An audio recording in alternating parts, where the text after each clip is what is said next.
તાલુકાના સખવાદર અને સર ગામની સીમમાંથી શિહોર પોલીસે અફીણ અને ગાંજાનું મબલખ વાવેતર ઝડપી લીધું હતું।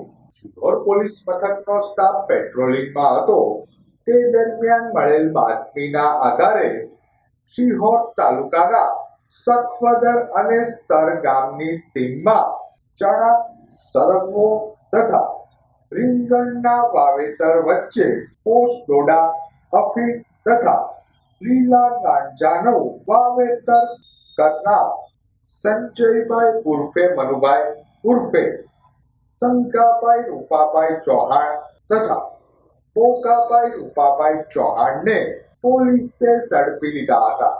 ઝડપાયેલ બંને શખ્સોની વાડીમાંથી પોલીસે પોસ્ટ ડોડા, અફીણના છોડ વજન 48,706 કિલોગ્રામ, કિંમત ₹4,87,06,000, સૂકવેલ પોસ્ટ ડોડા 22,460 કિલોગ્રામ, કિંમત ₹3,36,09,000 તેમજ લીલા ગાંજાના છોડ 300 કિલોગ્રામ મળી પોલીસે કુલ ₹10.92 કરોડનો મુદ્દામાલ કબજે કર્યો હતો।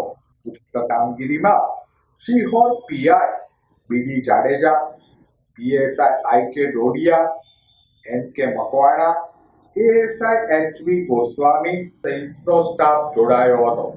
ઝડપાયેલ બંને શખ્સ વિરુદ્ધ પોલીસે એનડીપીએસ એક્ટ હેઠળ ગુનો નોંધી વધુ તપાસ હાથ ધરી હતી।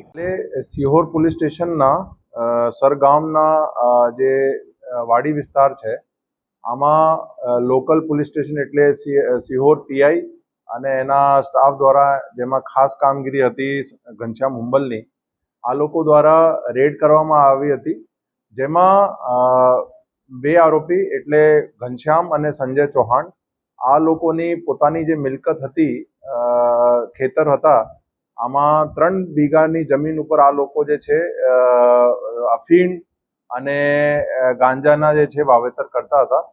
તો રેડ પછી જે છે ટોટલ અફીણના છોડ 1100 કેજી જેવા કબજા કરવામાં આવેલ, પછી ગાંજાના જે ટોટલ જે છે લગભગ 20 કેજી કબજા કરવામાં આવેલ અને પોસ્ટ ડોડા પણ જે છે કબજા કરવામાં આવેલ। કુલ મળીને બધું મુદ્દામાલની વેલ્યુ જે છે એ લગભગ 11 કરોડ જેવું થાય છે। આ રેડ પછી બધું કાયદેસર કાર્યવાહી કરવામાં આવેલ અને એનડીપીએસના અલગ અલગ કલમો હેઠળ મુખ્યત્વે કલમ 8B(c), 15B અને અલગ અલગ કલમો હેઠળ જે છે ગુના દાખલ કરવામાં આવેલ અને બંને આરોપીને અટક કરી લીધેલ છે અને હાલ જે છે તપાસ અમારા એસઓજી પીએસ સુનેસરાને આપી દીધી છે।